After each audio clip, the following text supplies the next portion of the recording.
जय श्री राम, जय हनुमान। आज हम सब चंद्रमा ग्रह के बारे में जानकारी प्राप्त करेंगे कि चंद्रमा किन भावों में रहने से क्या लाभ और क्या नुकसान देते हैं। आइए हम सब कुंडली की तरफ बढ़ते हैं। जैसे हम आपके सामने यहाँ पर कुंडली बनाकर रखे हैं, तो कुंडली में चंद्रमा अगर लग्न भाव पर बैठा हो तो इस समय क्या लाभ और क्या नुकसान होता है, उसके बारे में जानकारी प्राप्त करते हैं। अगर चंद्रमा हमारा लग्न में बैठा हो, लग्न मैंने आप सबको कई बार भी बताया है कि ये लग्न होता है जिसको पहला घर कहा जाता है, दूसरा ये है, तीसरा ये, चौथा ये, पाँचवा, छठा, सातवां, आठवां, नौवां, 10वां, 11वां, 12वां, तो ऐसे 12 घर होते हैं। तो आप अपनी कुंडली में जैसे जैसे हम आपको बताते जा रहे हैं, तो आप अपनी कुंडली में चंद्रमा किन भावों पर बैठा है, तो इसको भाव कहते हैं, सब घरों को भाव कहते हैं। तो आप उन चंद्रमा को वहाँ पर देखिएगा कि आपका चंद्रमा किन घर में बैठा है, जिससे आपको क्या लाभ और क्या नुकसान हो रहा है। जैसे हम बता रहे हैं, आप अपनी कुंडली को वैसे देख सकते हैं। तो अगर चंद्रमा हमारा पहले घर में बैठा हो तो ऐसे व्यक्ति स्वाभिमान होते हैं, धनवान होते हैं और आनंद में एकदम आनंद कहते हैं कि सदैव हंसते रहते हैं, मुस्कुराते रहते हैं, लोगों को प्रभावित करते हैं। और कभी कभी ऐसे व्यक्ति चिड़चिड़ेपन स्वभाव के होते हैं और ज्ञान के प्रति काफ़ी निपुण होते हैं। अब हम बात करेंगे दूसरे घर पर अगर चंद्रमा हमारा अगर बैठा हो तो यहाँ पर हमें क्या नुकसान क्या लाभ होता है। ऐसे व्यक्ति के पास विशेष करके धन होता है, जिससे काफ़ी वो विकास करता है और काफ़ी बैंक बैलेंस करना ये दूसरे घर से होता है। और सुखी भी रहते हैं और परिवार के प्रति इनका काफ़ी प्रेम और विचार विमर्श बना रहता है और सामाजिक स्तर से भी इनको काफ़ी लाभ की प्राप्ति होती है। अब हम बात करेंगे तीसरे घर की। अगर तीसरे घर पर अगर आपका चंद्रमा बैठा हो तो वहाँ पर काफ़ी संघर्ष और पराक्रम कराता है, पराक्रम करा के आपको धन की प्राप्ति कराएगा। और ऐसे व्यक्ति समाज में काफ़ी मान सम्मान प्रतिष्ठा पाने वाले होते हैं। ऐसे व्यक्ति धार्मिक, यशस्वी, प्रसन्नचित्त रहने वाले और मधुर भाषी होते हैं, मीठा सदैव बोलने वाले होते हैं। ऐसे व्यक्तियों को इनके भाई का सुख इनको बहुत अच्छा मिलता है। अब हम बात करेंगे अगर चौथे घर पर चंद्रमा बैठा हो तो यहाँ से हमें क्या नुकसान क्या लाभ होता है। ऐसे व्यक्ति के जीवन में अगर चौथे घर पर चंद्रमा बैठा हो तो ऐसे व्यक्ति कोई कहीं उच्च पद का अधिकारी रैंक में होना और पत्नी के प्रति से इनको काफ़ी सुख की प्राप्ति होती है। ऐसे व्यक्ति दानवीर होते हैं, जो लोगों को दान करना, सहयोग करना, सुखी भी होते हैं। और कभी कभी इनको पेट से संबंधित तकलीफ़ भी होना और कहीं ना कहीं इनको सर्दी जुखाम संबंधित ऐसे बीमारी कहीं ना कहीं इनको बनता है। ऐसे व्यक्ति के विवाह होने के बाद इनको भाग्य उदय होता है। अब हम बात करेंगे अगर पाँचवें घर पर अगर हमारा चंद्रमा बैठा हो तो यहाँ पर हमें क्या लाभ होगा। ऐसे व्यक्ति के जीवन में काफ़ी सुख की प्राप्ति होती है और ऐसे व्यक्ति के जीवन में घर का सुख, वाहन का सुख और भूमि का सुख इनको मिलता है।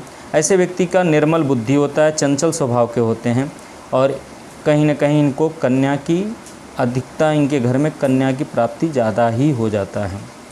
अब हम बात करेंगे छठे घर पर अगर हमारा चंद्रमा बैठा हो तो ऐसे व्यक्ति राजा का विरोध करने वाला होता है, समाज में पूजनीय होता है, लेकिन दुश्मन इससे हमेशा डरते रहते हैं। परंतु ऐसा व्यक्ति कहीं ना कहीं कुछ ऐसा गलत कदम बढ़ा देते हैं जिससे इनसे काफ़ी लोग नाराज़ भी हो जाते हैं। और ऐसे व्यक्ति माता के प्रति बहुत ही प्रेम करने वाले होते हैं, लेकिन यहाँ पर उम्र जो होता है वो बहुत कहीं ना कहीं कम होता है। अगर अच्छे ग्रहों की दृष्टि पड़ती है तो वहाँ पर आयु पर कोई इफेक्ट नहीं पड़ता है। अन्यथा अगर यहाँ पर पापक ग्रहों का दृष्टि अगर पड़ता है चंद्रमा के ऊपर तो यहाँ पर अल्प आयु की योग बन जाते हैं। और ऐसे व्यक्ति को कफ होना और श्वास संबंधी तकलीफ़ होना और आँखों में तकलीफ़ होना। अब हम बात करेंगे सातवें घर पर। अगर सातवें घर पर चंद्रमा है तो वहाँ पर हमें क्या लाभ मिलता है, क्या नुकसान।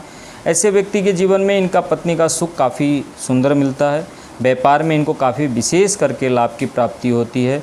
और ऐसे व्यक्ति सुंदर भोजन करने वाले होते हैं, घूमने फिरने वाले व्यक्ति होते हैं और शत्रुओं से सदैव पराजित कहीं ना कहीं हो जाते हैं। ऐसा व्यक्ति कहीं ना कहीं नेता होना और प्रवक्ता होना, वकील होना ऐसे कार्य ये व्यक्ति करते हैं। अब हम बात करेंगे चंद्रमा अगर 8वें घर पर बैठा हो तो यहाँ पर क्या होता है। ऐसे व्यक्ति कहीं न कहीं रोगी बने रहते हैं, कितना भी दवाई उपचार करें इनका स्वास्थ्य कहीं न कहीं दिक्कत बना ही रहता है, और एक बीमारी ठीक नहीं हुआ तो दूसरी बीमारी इनको परेशान करती रहेगी। और ऐसे व्यक्ति कहीं न कहीं डायबिटीज़ से संबंधित, कब्ज़ से संबंधित और निमोनिया से संबंधित, सीने में तकलीफ़ होना, ऐसा इनके जीवन में बना रहता है। ऐसे व्यक्ति कभी कभी व्यापार में अगर व्यापार कार्य करते हैं तो कभी कभी इनको व्यापार में काफ़ी नुकसान भी होता है और कभी कभी लाभ भी होता है। ऐसे व्यक्ति के जो हृदय होता है वो बड़ा कोमल होता है और ऐसे व्यक्ति लोगों की मदद करने में बहुत इच्छुक रहते हैं। अगर अब हम बात करेंगे 9वें घर का अगर चंद्रमा हो तो उससे हमें क्या लाभ मिलता है। ऐसे व्यक्ति जहाँ पर भी जाते हैं मान सम्मान प्रतिष्ठा इनको मिलता है, और ऐसे व्यक्ति को युवावस्था में भाग्य उदय हो जाता है, और ये लोग ऐसे कभी व्यक्ति बीमार नहीं होते हैं, और सुख संपत्ति इनको जितनी इनकी सोच होती है, जितना इनकी इच्छा रहती है उतना इनको प्राप्त होते रहता है। और ऐसे व्यक्ति धर्मात्मा होते हैं और माता पिता के भक्त होते हैं, भगवान के प्रति इनका काफ़ी प्रेम बना रहता है। और ऐसे व्यक्ति के घर में इनके भाई बहुत कम होते हैं।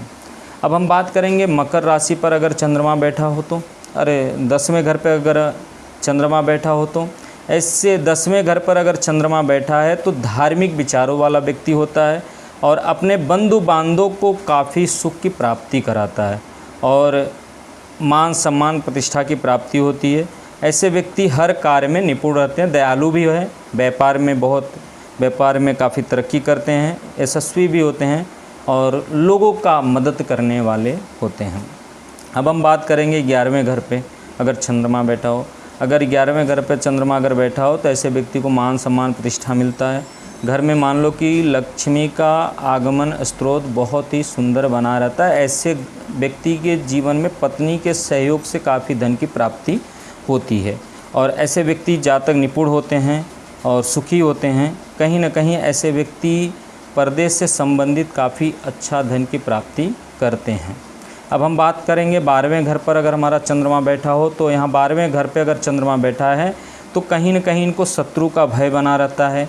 इनके नेत्र माने आँखों में तकलीफ़ बनी रहती है, फिजूल खर्चे बढ़ जाते हैं और मांगलिक कार्यों में इनका धन काफ़ी खर्च होता है और माता के प्रति इनको काफ़ी कष्ट की प्राप्ति, माता के स्वास्थ्य को लेकर काफ़ी इनको तकलीफ़ रहता है और ऐसे व्यक्ति को सर्दी जुखाम के संबंधित काफ़ी तकलीफ़ होता है। हमने आप सबको 12 घरों के चंद्रमा कैसा कैसा लाभ और कैसा कैसा सुख की प्राप्ति कराते हैं मैंने आप सबको बताया। अब हम अपने वाणी को विराम देते हैं। जय श्री राम, शुभ रात्रि।